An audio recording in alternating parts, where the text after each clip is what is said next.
Bapak Ibu jamaah Majelis Taklim Masjid Al-Jihad rahimani wa rahimakumullah.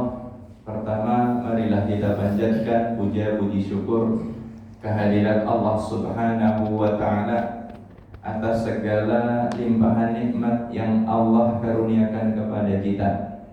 Di kesempatan pagi ini Allah mudahkan kita mengerjakan salat subuh berjamaah. Kita lanjut dengan majelis taklim.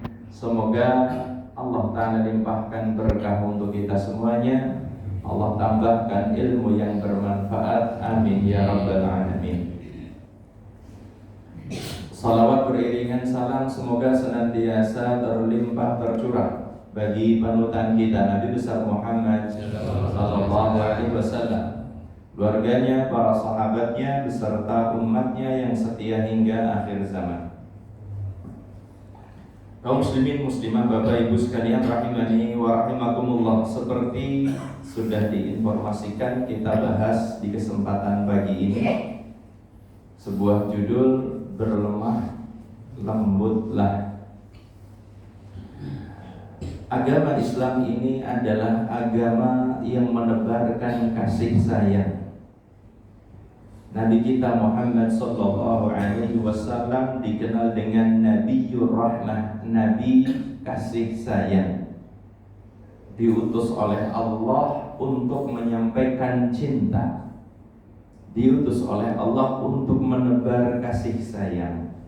Wa ma arsalnaka illa rahmatan lil alamin. Dan tidaklah kami utus engkau wahai Muhammad melainkan menjadi rahmat, menjadi kasih sayang bagi alam semesta.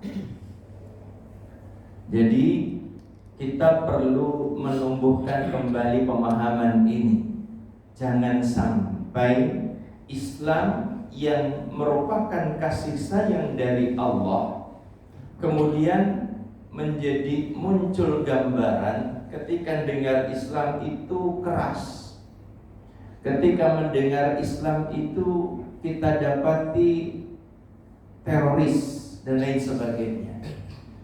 Kenapa kok bisa sampai muncul semacam itu? Sebabnya adalah musuh Islam gak pernah akan diam.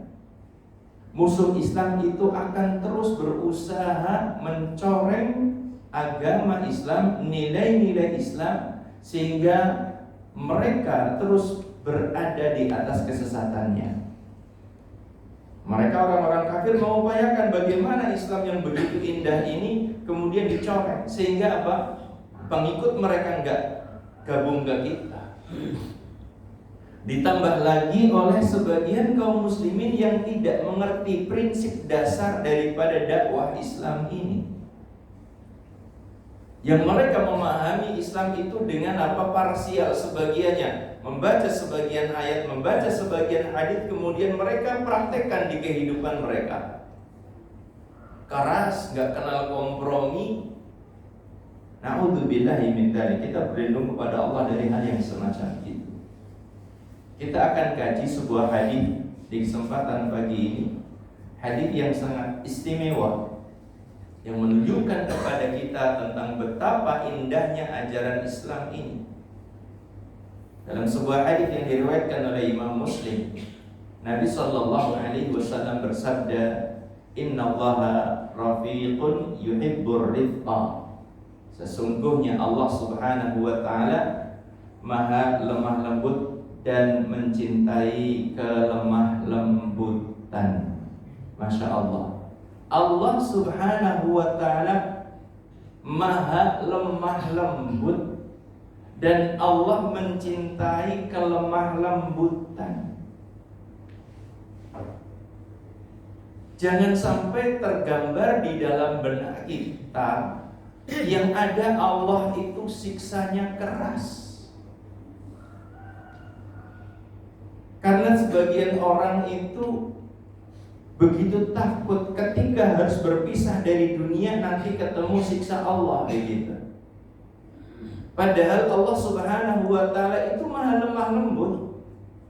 Kalau seandainya seorang muslim di dunia ini tunduk taat kepada Allah, Istilah kita ditareni arep mangkat siki apa kayak gitu. Mangkat teng pundi? Teng akhirat. Itu sebagiannya begitu ketakutan, aja disit lah. Karena apa? Dalam benaknya nanti saya bakal disiksa, nanti saya bakal diginikan, seperti itu. Padahal selama ini pernahkah Allah menyakiti kita? Tidak pernah sama sekali. Pernahkah Allah menzalimi kita selama ini? Sampai umur kita seperti sekarang ini, pernahkah Allah menyakiti kita? Tidak pernah. Kalau kita mau jujur, kita katakan tidak pernah. Kenapa tergambar dalam diri kita nanti kalau mati bakal disiksa kayak gitu? Karena sisi lain kurang dipahami. Karena sisi lain seperti yang hadis kita bahas ini, Allah itu lemah lembut dan menyukai, mencintai kelemah lembutan. Itu kurang dipahami. Kaum muslimin dan muslimah rahimani wa rahimakumullah. Insyaallah hadis ini kita jadikan sebagai acuan, sebagai pokok bahasan pada majelis kita kesempatan kali ini. Yang meriwayatkan hadis ini yaitu istri Nabi Shallallahu Alaihi Wasallam, Aisyah radhiyallahu taala anha. Yang menyampaikan hadis ini adalah istri Nabi Aisyah. Aisyah radhiyallahu taala anha, istri Nabi yang sangat istimewa. Pendamping Nabi semuanya istimewa, namun Aisyah itu adalah yang teristimewa di antara istri-istri Nabi Shallallahu Alaihi Wasallam. Sebagiannya bertanya, Ustaz, kalau sama Khadijah itu istimewa mana sih Aisyah? Khadijah punya keistimewaan tersendiri di sisi yang lain, Aisyah punya keistimewaan tersendiri di sisi yang lainnya. Apa keistimewaan Khadijah radhiyallahu taala anha? Beliau wanita pertama yang masuk Islam, yang menerima ajaran Nabi beliau. Keistimewaannya ini. Kemudian keistimewaan lain yang begitu hebat dari Khadijah adalah Khadijah membersamai Nabi di saat Nabi belum jadi apa-apa. Setia dengan Nabi Shallallahu Alaihi Wasallam di saat semua orang memusuhi Nabi. Begitu berarti keberadaan Khadijah radhiyallahu taala anha di sisi Nabi Shallallahu Alaihi Wasallam. Dan beliau Khadijah memperjuangkan Islam dengan seluruh apa yang beliau mampu. Hartanya beliau habiskan untuk apa? Mempertahankan agama Allah Subhanahu wa taala. Dilihat dari sisi-sisi ini, Khadijah lebih istimewa daripada Aisyah. Namun dilihat dari sisi yang lain, Aisyah radhiyallahu taala anha sebagai sarana tersampaikannya ilmu kepada generasi yang setelahnya itu luar biasa. Aisyah sebagai penyampai hadis terbanyak dari kalangan wanita. Khadijah tidak. Aisyah menyampaikan ilmu dengan begitu detail. Hadis-hadis yang dari Aisyah itu terkait dengan hadis muamalah Nabi di dalam rumah beliau sangat detail sekali. Jamaah sekalian rahimani wa rahimakumullah. Dari sisi keistimewaan memiliki masing-masing yang luar biasa. Dan Nabi SAW ketika beliau menjelaskan tentang keutamaan Aisyah, beliau itu mengatakan fadlu Aisyah ala sa'ir nisa, keutamaan Aisyah di atas semua wanita.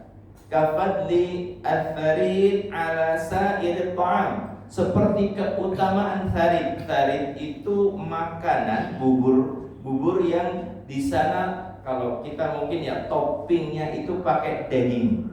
Di masa itu makanan paling istimewa. Keutamaan Aisyah kata Nabi dibandingkan dengan semua wanita seperti keutamaan, seperti istimewanya tharid, bubur daging jika dibandingkan dengan makanan-makanan yang ada. Istimewa banget. Bahkan ketika Nabi ditanya tentang Aisyah radhiyallahu taala anha, ditanya tentang siapa manusia yang paling dicintai, kata Nabi, Aisyah. Man ahabbun nas ilaika ya Rasulullah? Siapa manusia yang paling kau cintai wahai Rasulullah? Maka beliau mengatakan Aisyah. Yang paling aku cintai adalah Aisyah. Karena apa? Karena ilmunya, karena kesetiaannya bersama Nabi Sallallahu Alaihi Wasallam. Inilah sekilas tentang Aisyah yang menyampaikan hadis Innallaha rafiqun yuhibbu ar-rifqa. Kaum muslimin muslimah Bapak Ibu sekalian rahimani wa rahimakumullah, ketahuilah bahwa Allah Subhanahu wa taala juga memerintahkan Nabi Sallallahu Alaihi Wasallam untuk berlemah lembut terhadap manusia. Allah Subhanahu wa taala sebutkan di dalam surat Ali Imran 159, "Fabima rahmatin minallahi lintalahum." Karena sebab rahmat Allah kepadamu, berlemah lembutlah kepada mereka. Karena Allah yang telah karuniakan rahmat kepadamu wahai Muhammad, berlemah lembutlah kepada manusia. Walau kunta faddan ghalidhal qalbi lan faddu min hawlik. Seandainya engkau itu bersikap keras dan hati kasar, maka niscaya manusia itu akan lari dari sekelilingmu. Kelemah lembutan ini luar biasa Bapak Ibu. Kelemah lembutan yang dimiliki oleh seorang luar biasa. Kapan saja orang lahiriahnya baik tetapi kasar, otomatis akan ditolak semua orang. Jenengan itu bisa menilai, walaupun tidak perlu disebutkan orangnya gitu ya, tapi jenengan bisa merasakan. Ada orang, bapak-bapak punya teman gagah banget, apik banget wongnya gitu ya, rupa lahiriahnya apik. Tapi ketika omongannya kasar, nyelekit, suka nyakiti orang, nggak lembut, saya yakin jenengan gak bakal nyantai duduk sama dia, meskipun hanya sebentar saja, gak nyaman, mau lah kayak karo kayak mau. Betul atau tidak? Betul atau tidak? Pun mulai ngapa lagi? Mulai ngantuk. Betul, mulai ngantuk. Demikian juga ibu-ibu, kalau ada sosok di antara ibu-ibu yang kecantikannya level artis misalnya, ayu banget gitu, tapi orangnya kasar, tapi orangnya suka melakukan sesuatu yang gak baik, namun jangan betah bu, gak bakal betah. Kita itu kadang-kadang nyaman banget sama orang yang biasa-biasa rupanya. Karena apa? Lemah lembutnya. Karena apa? Karena kasih sayangnya. Orangnya biasa banget, biasa banget rupa lahiriahnya, pakaiannya sederhana, orangnya nggak punya, tapi karena lemah lembut kita nyaman duduk bersamanya. Jam-jaman istilahnya ngontekan, ngobrol ngalor ngidul gitu ya, kita nyaman banget sama dia, padahal orangnya biasa. Makanya Nabi SAW menyebutkan kalau kelemah lembutan itu berpengaruh kepada apa? Keindahan seorang di mata kita. Inna rifqa la yakunu fi syai'in illa zana. Tidaklah kelemah lembutan ada pada sesuatu melainkan akan menjadikannya indah.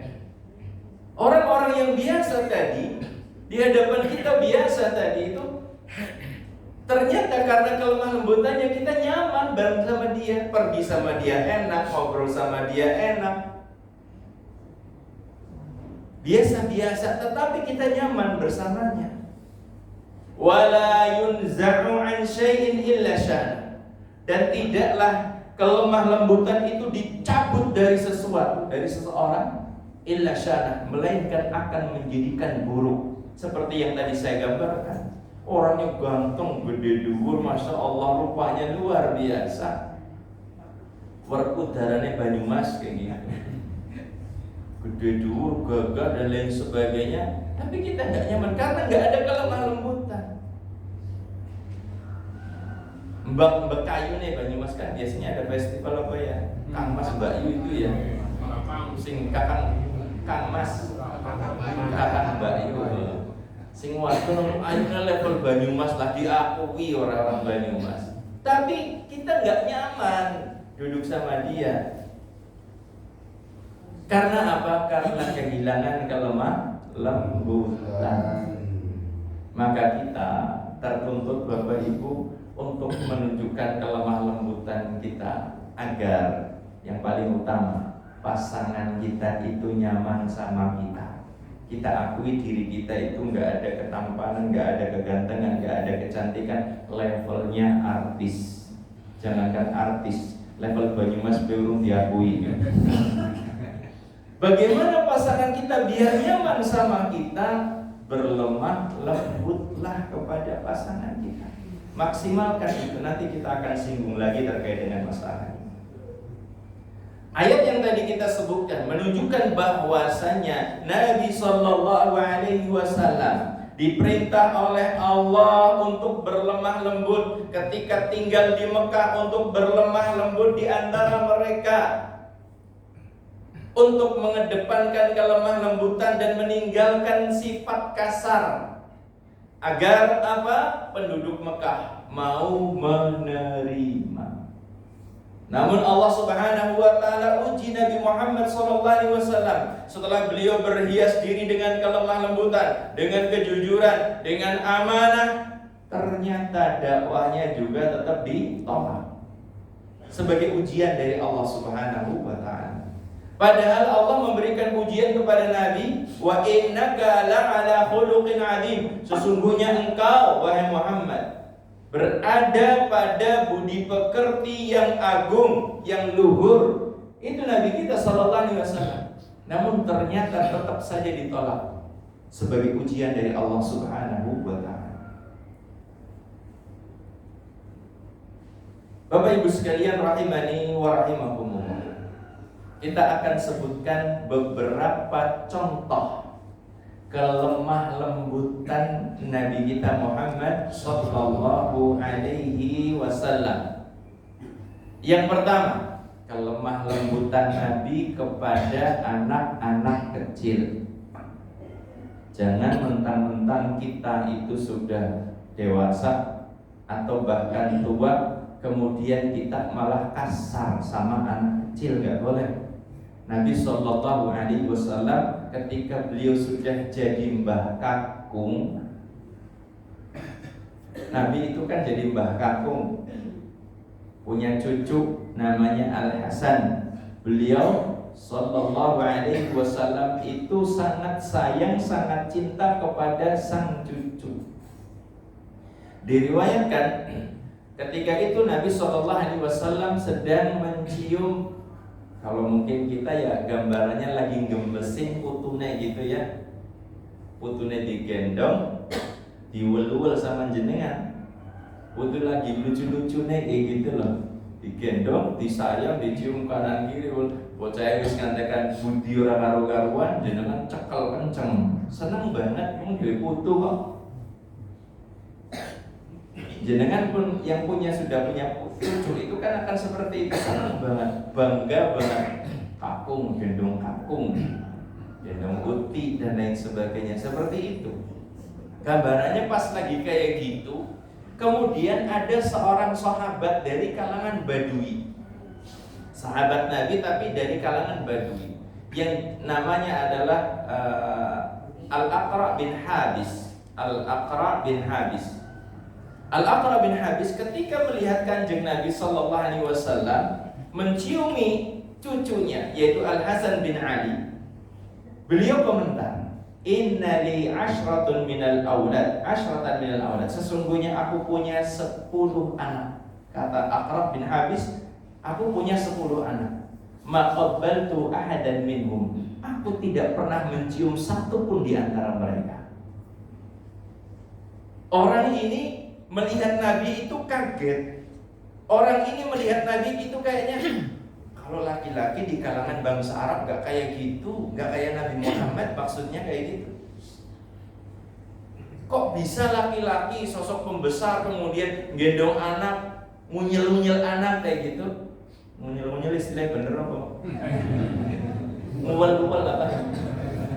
Pokoknya kayak gitulah. Dicekal, digendong, dicium, bolak-balik sampai anaknya itu risih kayak gitu. Kok bisa ada pemimpin besar kayak gini? Kalau bangsa Arab itu enggak. Bangsa Arab itu tegas, enggak cemen sama anak kecil, enggak lembek kayak gitu. Anggapannya seperti itu si Aqra ini. Aku punya anak 10, enggak pernah aku cium satu pun di antara mereka.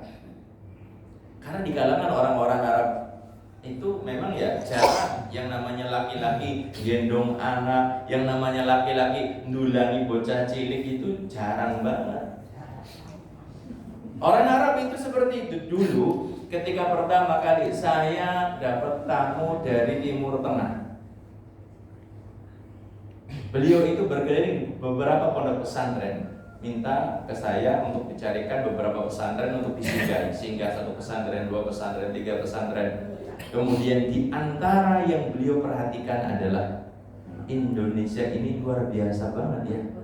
Mana ada orang Arab gendong bocah cilik, nyuapi bocah cilik di waktu pagi. Gak ada orang Arab laki-laki kayak gitu. Beliau mengatakan ini sebenarnya ajaran Nabi kayak gini. Ajaran Nabi seperti ini. Cuma di kalangan orang Arab itu jarang banget yang praktek. Gendong bocah cilik kanggo jarit, dulangi mulanang jenggoten.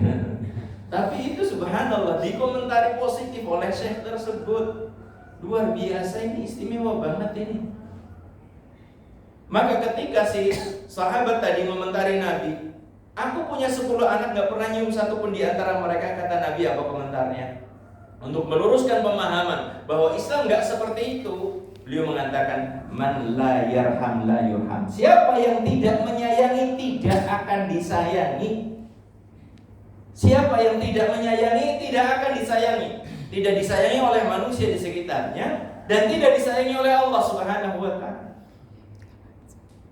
Kalau ingin mendapatkan cinta kasih sayang dari orang di sekitar, tebarkanlah kasih sayang. Kalau ingin mendapatkan cinta dari Allah, maka tebarkanlah kasih sayang di hadapan manusia. Ar-Rahimun yarhamhumur Rahman.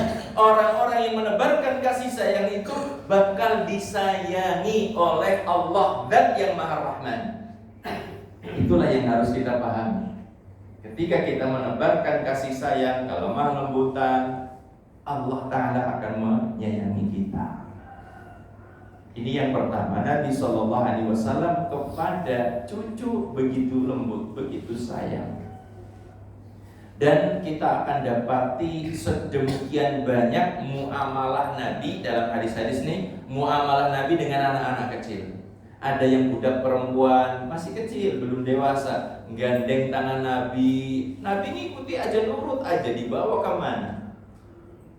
Di sisi yang lain Nabi SAW pernah bertanya kepada adiknya Anas bin Malik, apa yang terjadi pada burung kecilmu? Anak bayi kecil, burungnya mati. Ditanya, ya Aba Umair ma fa'alan Nughair, wahai Abu Umair, apa yang terjadi pada burung kecilmu itu? Subhanallah, seorang istilahnya presiden. Kalau ada presiden di zaman kita sekarang ini, mbok mendarani pencitraan luar biasa.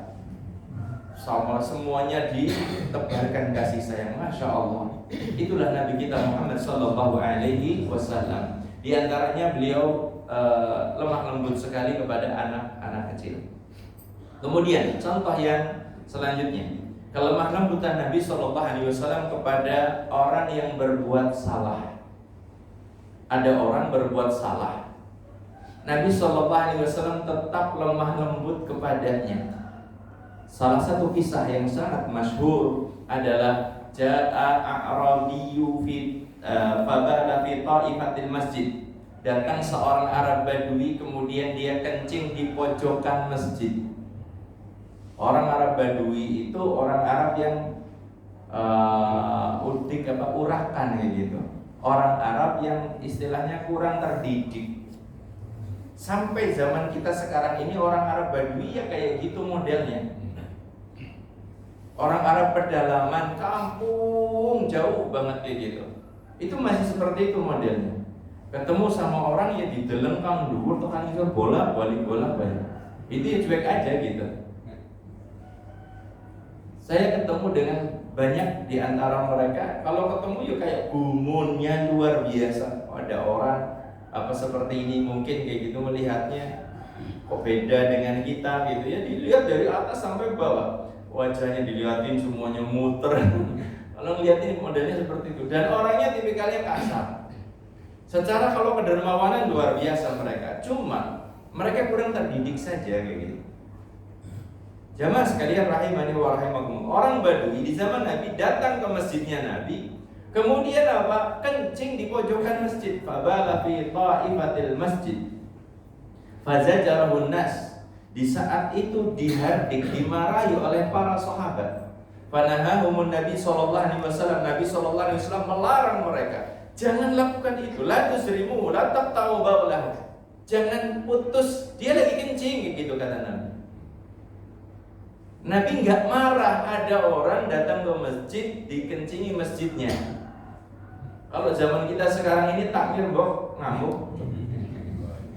Sing paling ngambek itu takmirnya. Yang paling jengkel itu takmirnya. Kurang ajar banget ibu. Nguyuh nang masjid. Walaupun di masa itu memang tidak ada lantai. Lantainya ya tanah, ya pasir seperti itu. Tapi yang jelas masjid itu disiapkan untuk beribadah kepada Allah. Masjid itu dibersihkan dengan maksimal oleh para sahabat dan sahabiah di masa itu. Tapi perhatikan bagaimana kelemah lembutan Nabi kepada orang yang melakukan kesalahan.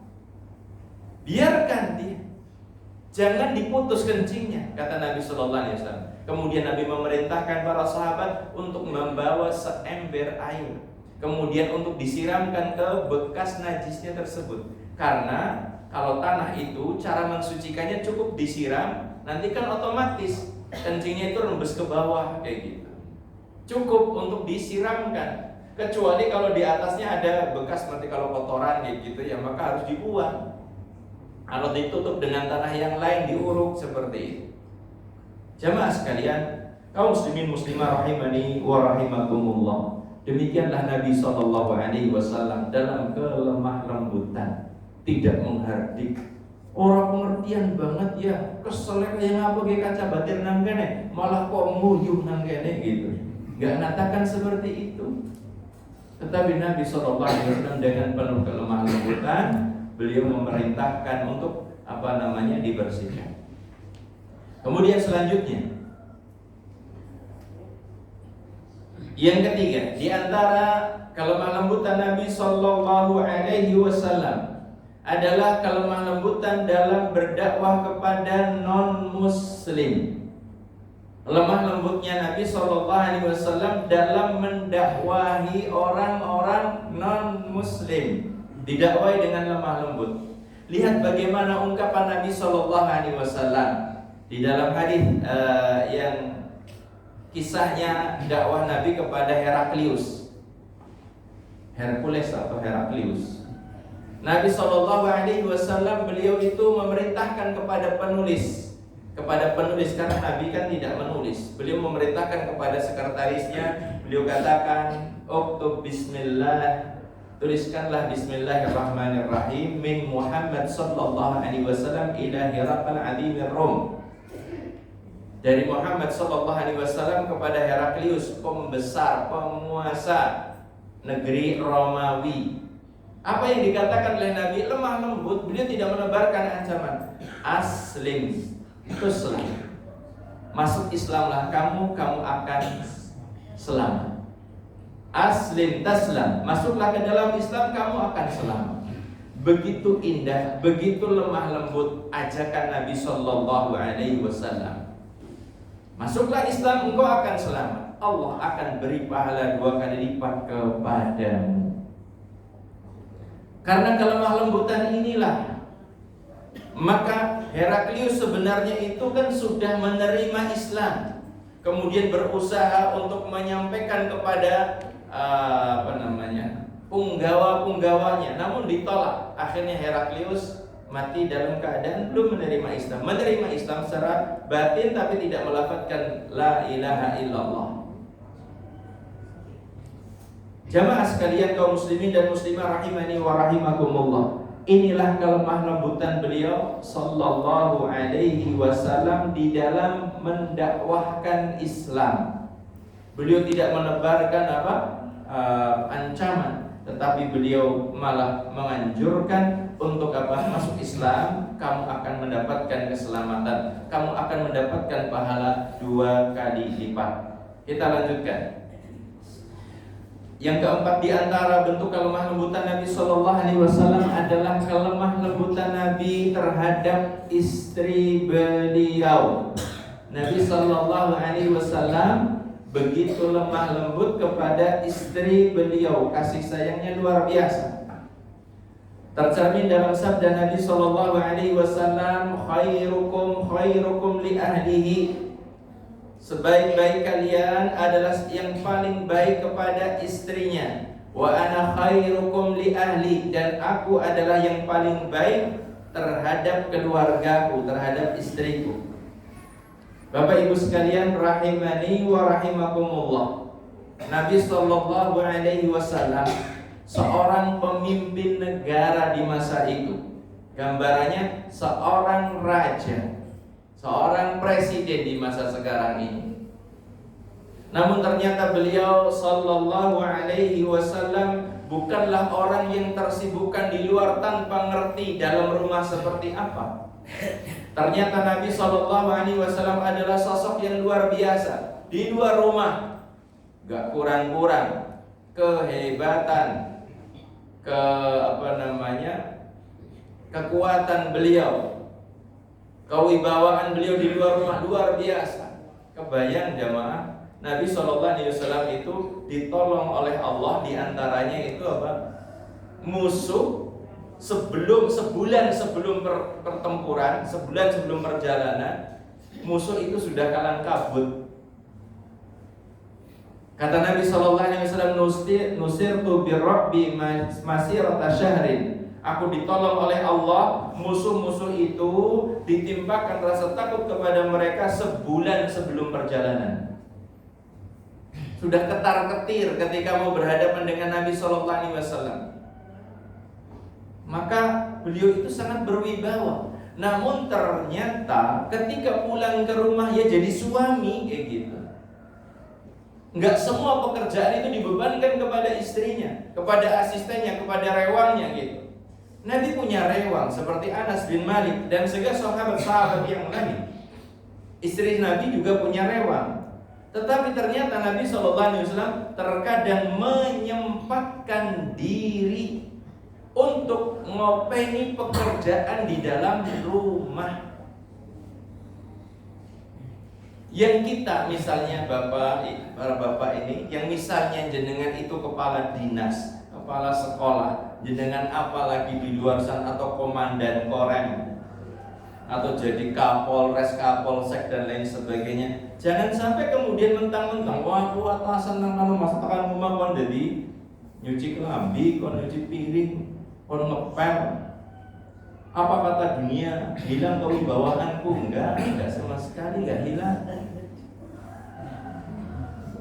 Justru dengan seperti itu seorang suami mendapatkan tempat yang sangat istimewa di hadapan istrinya.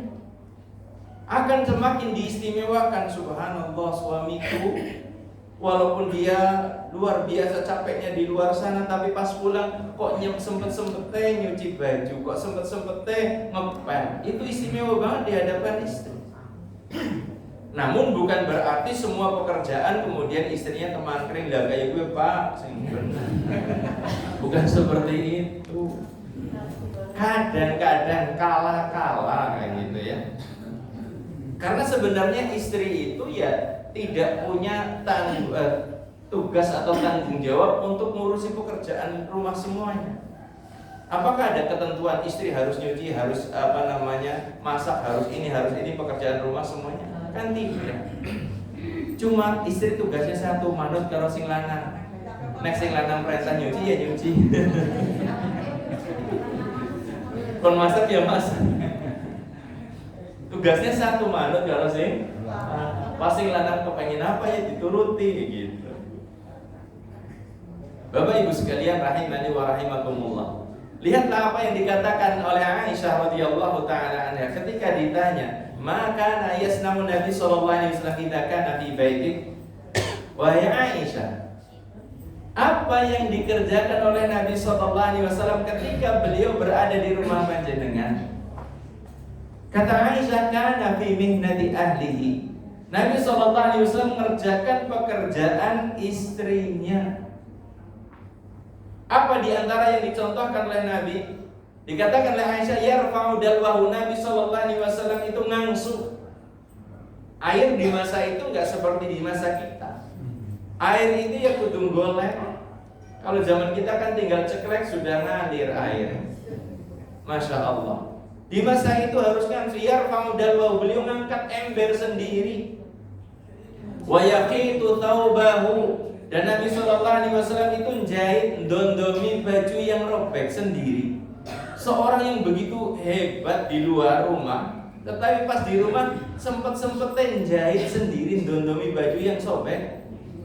Luar biasa banget Nabi kita Sallallahu Alaihi Wasallam. Kemudian disebutkan pula oleh Aisyah, wa yakhsifu na'lahu, Nabi SAW juga ngesol apa sendalnya sendiri, sendalnya yang robek disol sendiri oleh Nabi sallallahu alaihi wasallam. Seperti itulah sosok Nabi kita sallallahu alaihi wasallam. Ada sebagian orang yang pangkatnya enggak tinggi-tinggi amat lah gitu ya. Enggak tinggi-tinggi amat jadi polisi, jadi tentara, itu jangan enggak kenal nyemir sepatu biar bisa kudu sing wadon. Sing lanang kemangkring didandani sama sing wadon. Subhanallah, sampai seperti itunya. Kaos kaki diinggokna, sepatu diinggokna.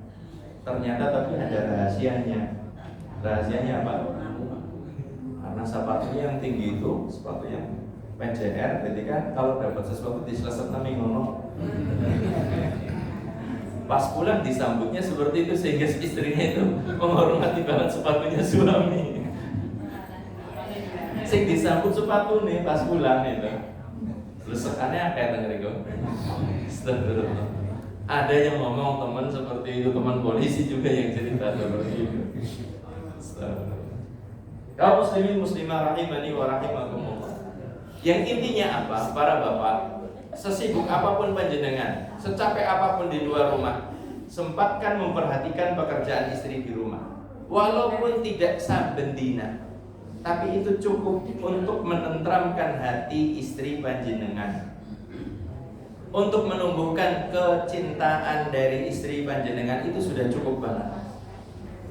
Misalnya jenengan nyetrika dewek, misalnya jenengan natani kelambi dewek seperti itu, ataupun ngepel. Jadi istilahnya ngerti pekerjaan rumah. Hari Ahad nih pas jenengan lagi gak bekerja, misalnya, Bu, aku sing tak goreng tempe nih, jenengan sing jangan partneran nang dapur.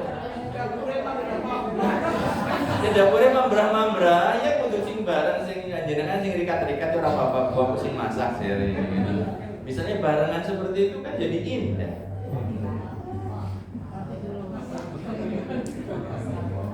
Yang sing lanang temandang ora karo-karuan. Sing lanang tuh mandang masak malah bubar pasar. Karuan. Astagfirullah. Bapak Ibu sekalian rahimani wa rahimakumullah. Inilah yang harus kita teladani dari Nabi sallallahu alaihi wasallam. Kemudian yang kelima, tentang kelemah lembutan Nabi sallallahu alaihi wasallam adalah kelemah lembutan kepada hewan, kepada binatang. Nabi sallallahu alaihi wasallam kepada hewan yang mau disembelih, beliau menganjurkan kita untuk mempertajam pisau.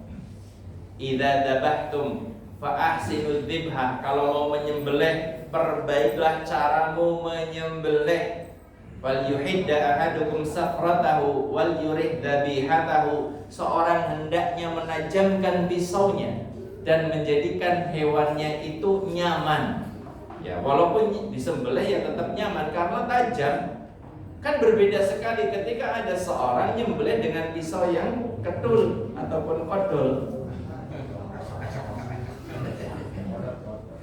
Saya pernah melihat sendiri, ya Allah ya Rabb, peso bener-bener apa?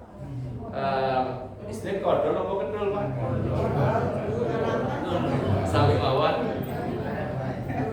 Ketika itu saya di pesantren gitu, ada teman saya yang memang kurang berpengalaman juga, ada tetangga pesantren minta tolong, Mas tolong disembelihkan ayam ya.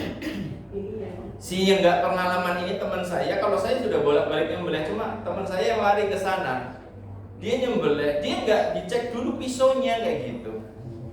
Grel orang dari astagfirullahaladzim. Orang yang banget teman, ya Allah, saya lihatnya ya Allah ya Rabb, ayamnya kasihan banget. La ilaha illallah. Sampai seperti itu. Saya pegang, sebentar saya cek dulu pisaunya. Saya pegang, ya Allah, pisau kayak gini diasah dulu. Jangan langsung main sembelih aja. Nabi SAW sudah mikirkan masalah kayak gitu. Wal yuhidda ahadukum syafratahu, kalau mau nyembelih tajamkan pisaunya. Wal yurih dzabihatahu, maka akan nyaman nanti hewan sembelihan tersebut. Demikian juga kalau membunuh hewan, itu dianjurkan untuk tidak menyiksanya. Wa idza qataltum fa ahsinul qitlah, kalau mau membunuh hewan, tolong berusaha baguskan cara membunuhnya. Maksudnya apa? Sekali pukul bisa mati, bukan dicincang. Jangan sampai seorang ketika menyembelih hewan membunuh hewan yang berbahaya kemudian disiksa. Misalnya ular berbisa gitu, kemudian dipegang kepalanya, buntutnya ditarik, protap menekan petil. Enggak seperti itu caranya. Disiksa dengan apa? Dipanggang di atas api. Cicak itu mendatangkan pahala kalau dibunuh sekali, itu akan lebih banyak pahalanya dibanding dengan pukulan 1, 2, 3 kali atau disiksa, itu berkurang pahalanya. Jamaah sekalian rahimani wa rahimakumullah. Demikian juga dulu pernah diriwayatkan Nabi SAW menyebutkan tentang dulu wanita dari kalangan Bani Israel, dia seorang pezina, wanita pezina, kerjaannya seperti itu. Tetapi ternyata karena perhatiannya kepada seekor anjing yang sedang kehausan, dia diampunkan dosa-dosanya oleh Allah Subhanahu wa ta'ala. Anjing bukan hewan yang istilahnya kambing ataupun onta ataupun kuda ataupun yang lainnya, bukan, anjing. Ketika diperhatikan ternyata orang tersebut mendapatkan ampunan dari Allah Subhanahu wa ta'ala, padahal seorang pezina, jemaah. Ini menunjukkan betapa indahnya Islam, betapa baiknya agama kita ini, betapa lemah lembutnya. Ma'asyiral muslimin rahimani wa rahimakumullah. Ini adalah 5 di antara contoh-contoh kelemah lembutan Nabi Shallallahu Alaihi Wasallam. Kemudian di akhir majelis saya mengingatkan, kelemah lembutan bukan berarti membiarkan kemungkaran terjadi. Nyuwun sewu, perhatikan baik-baik. Setelah kita memperhatikan tadi kelemah lembutan dari Nabi Shallallahu Alaihi Wasallam, bukan berarti yang namanya lemah lembut itu kalau lihat kemungkaran kita diam saja. Suami yang lemah lembut kepada istrinya, istrinya diboncengin sama orang lain, istrinya pergi sama orang lain, saya kan suami yang lemah lembut. Astagfirullahaladzim. Enggak seperti itu. Melihat anaknya melakukan kesalahan atau kemungkaran ataupun dosa, dibiarkan. Saya kan seorang ayah yang lemah lembut, harus bisa ngomong. Lewung anaknya konsumsi narkoba, dibiarkan. Lawung zamane lagi ngolet jati diri, ya biarkan anak saya seperti itu. Enggak seperti itu. Tetapi kita tertuntut kalau melihat kemungkaran, kalau kita mampu merubahnya, rubah dengan kekuatan kita. Kalau nggak bisa dengan lisan kita nasihati. Kalau nggak bisa ya kita ingkari dengan apa? Dengan hati kita. Nabi SAW mengatakan, "Man ra'a minkum munkaran falyughayyirhu biyadihi." Siapa di antara kalian melihat kemungkaran maka rubahlah dengan tangannya. Kalau nggak mampu maka dengan lisannya. Kalau tidak mampu maka dengan apa? Hatinya. Dan itu selemah-lemah iman. Jadi sekali lagi, kelemah lembutan bukan berarti kalau pas ada kemungkaran dibiarkan. Tetapi tetap saja kita lemah lembut dan kita tetap harus menegakkan amar ma'ruf dan nahi munkar. Wallahu a'lam bishawab. Untuk materi saya cukupkan sampai di sini. Untuk selanjutnya mungkin ada yang ditanyakan dari materi yang saya sampaikan, saya persilakan. Assalamualaikum warahmatullahi wabarakatuh. Waalaikumsalam warahmatullahi wabarakatuh. Ada dua pertanyaan. Yang pertama adalah bagaimana kalau kita tidak bisa ayat dulu bisilmi kafah begitu ya, mengitibakan apa-apa yang Nabi contohkan terhadap istri, anak-anak kecil, hewan dan sebagainya. Itu bisa keseluruhan seperti itu. Yang kedua, kalau kita lemah lembut, makna daripada surat Al-Fat itu bagaimana? Ruhama bainahum asyidda al-kufar. Terima kasih. Dan apa yang ditanyakan oleh Bapak? Bapak menanyakan ayat udkhulu fis-silmi kafah, masuklah ke dalam Islam secara kafah, secara totalitas, secara keseluruhan. Kalau kita belum bisa seperti itu, maksimalkan poin-poin yang terpenting terlebih dahulu. Artinya apa? Ada di sana nilai-nilai Islam itu yang lebih penting jika dibandingkan dengan yang lain. Maka di situ ada skala prioritas. Skala prioritas dalam Islam. Yang paling penting dari ajaran Islam itu apa sih? Tauhid dan anti syirik. Itu yang paling penting. Pahami itu, kemudian hayati itu, amalkan itu. Yang lainnya itu nanti ngikut kayak gitu. Salat tidak lebih penting daripada tauhid. Puasa tidak lebih penting daripada tauhid. Tauhid itu apa? Ikrar bahwasanya kita tidak nyembah kecuali nyembah Allah semata. Tauhid itu apa? Mengingkari semua bentuk peribadahan kepada selain Allah. Itu namanya tauhid. Dan itu menjadi nilai paling berharga dalam diri seorang. Orang yang punya tauhid, walaupun dia masuk neraka, pasti akan keluar dari neraka. Pasti. Kalau orang nggak punya tauhid, pasti cuma sekedar jadi buru-buru neraka dan selamanya di dalamnya.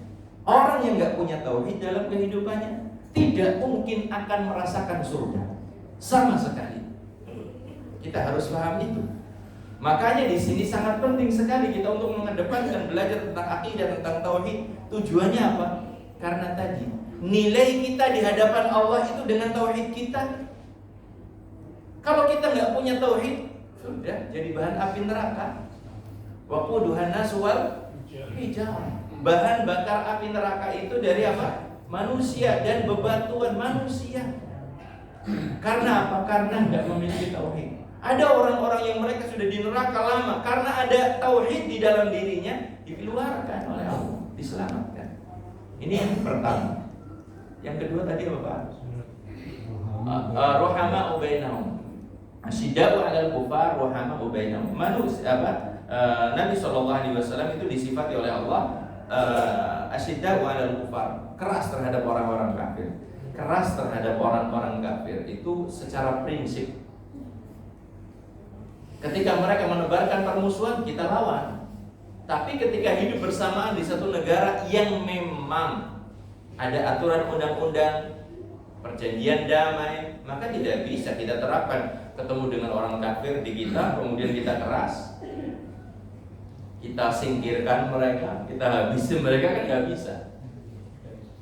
Namun yang jelas kita maksimalkan di masyarakat kita adalah ruhama bainahum, kasih sayang di antara kaum muslimin. Namun sangat disayangkan ada orang-orang di zaman kita sekarang ini sama orang kafir mesra, sama orang muslim malah keras. Itu sangat menyedihkan kondisinya semacam itu.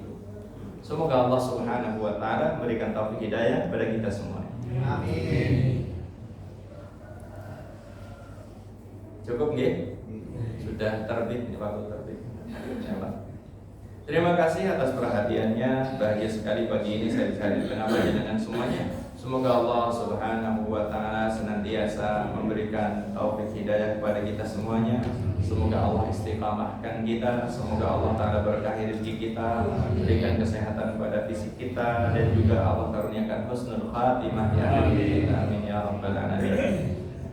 Terima kasih atas perhatiannya. Kita akhiri subhanakallahumma wa bihamdika asyhadu an la ilaha illa anta astaghfiruka wa atubu ilaik. Wabillahi taufiq wal hidayah. Assalamualaikum warahmatullahi wabarakatuh. Waalaikumsalam warahmatullahi wabarakatuh.